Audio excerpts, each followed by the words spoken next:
जी आप एक विदाई सॉन्ग गाइए और हम एक सैड सॉन्ग गाएंगे। तो चलिए पहले आप गाइए।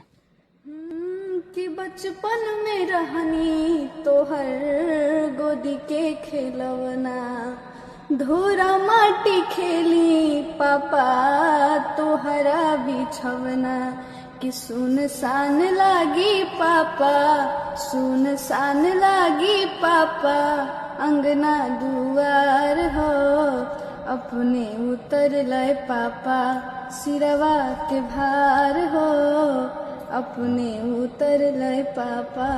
कि पढ़ते सनुरवा डोलिया हो पढ़ते सनुरवा डोलिया उठे नई हार से, आखिरी विदाई होला, आखिरी विदाई होला, बोला मुए के घर से आखिरी विदाई होला।